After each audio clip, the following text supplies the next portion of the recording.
Welcome to part number 9 of the Mega Man X3 Kirby Challenge.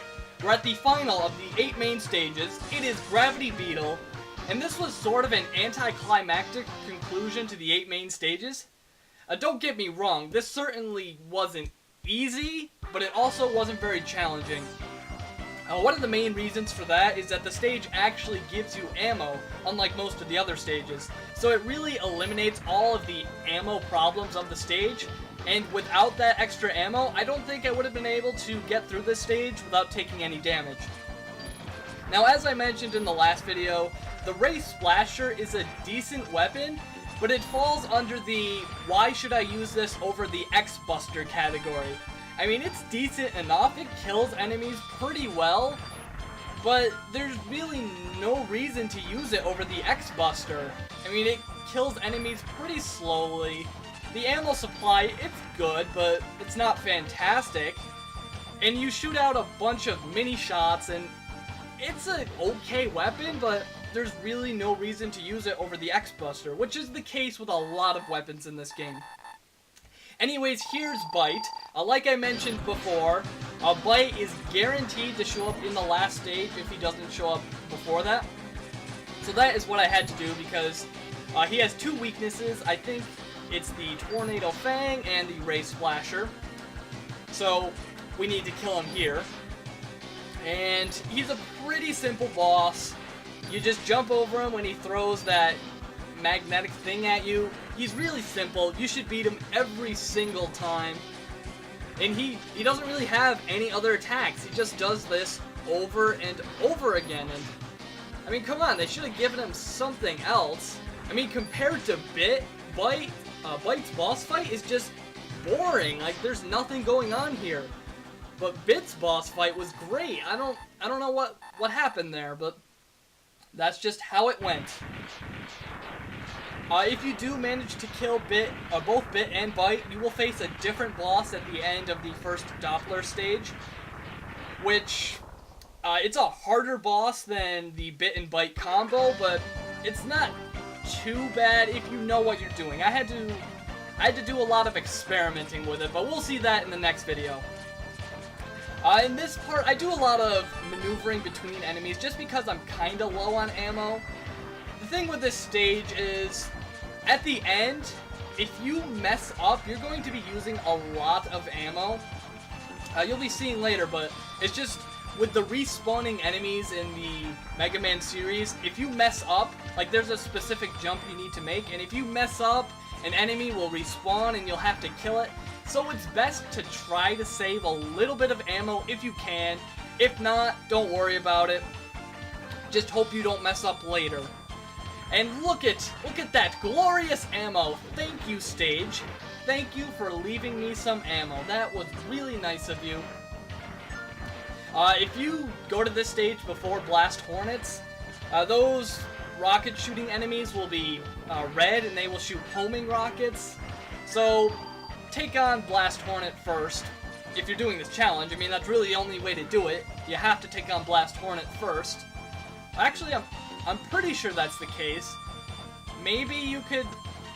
No, you would have to do Blast Hornet first. There's no other way. There's no other way to do it. You have to take on Blast Hornet first. That's just the way the Kirby challenge works. Up here, we have to use the zero trick again. And at this point, you pretty much have mastered the zero trick. And it's really necessary to get through some of these jumps. I mean, if you're doing this challenge with while dashing, which is fine, then don't worry about it. But if you're doing it without dashing, then you need to master this trick. Otherwise, you're not going to get past some of these jumps.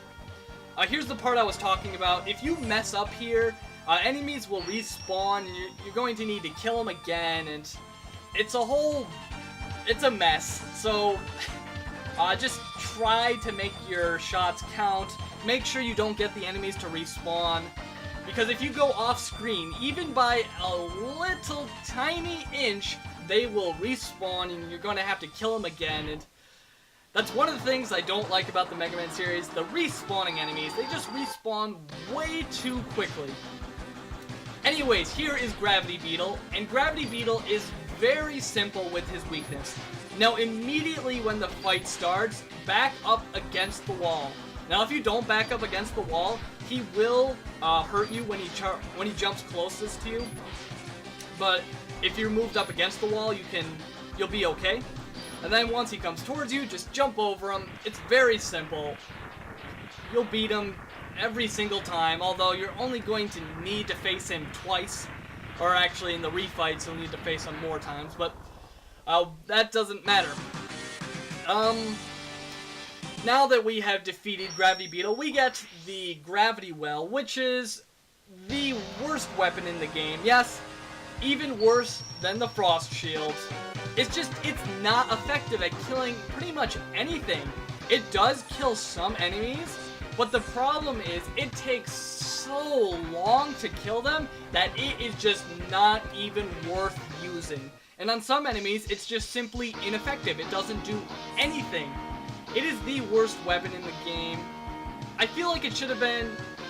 it should affect every single enemy in the game, and it should also have a very wide area of attack. Like, you just fire it in the room and all the enemies die. It should be one of those weapons. It should be one of the power weapons that is great for clearing rooms, but the downside would be it would be slow, and the ammo capacity would be very low, so... I don't know. Doesn't bother me too much, but here in Volt Catfish's stage, a lot of these enemies we can't kill, so we have to dash over them, but there's one enemy we cannot dash over and we cannot kill. So, I have to take a hit. Right here, I have to take a hit, and it saddens me. I thought I could make it through the whole game without taking damage. Unfortunately, that is not the case. We have to take damage here and only here. Every other part we can avoid without taking damage, but not here, which is unfortunate. I really thought I was going to be able to do it. I thought I was going to make it through the game without taking damage, but unfortunately, I can't. At least it's better than the Mega Man X1 and X2 Kirby challenge, where we had to take a lot of damage in one stage. At least it's better than that. Anyways, use the charged up Gravity Well to get up to the final armor upgrade. I believe this is the body upgrade, which, if I remember correctly, it reduces the damage you take by half. I think it's something like that. And it also creates this field around you that kind of protects you or something. I don't really know. It doesn't really matter for this challenge because we don't take any damage from here on out. Anyways, in part number 10, we are going to head to the Doppler stages. I'll see you then.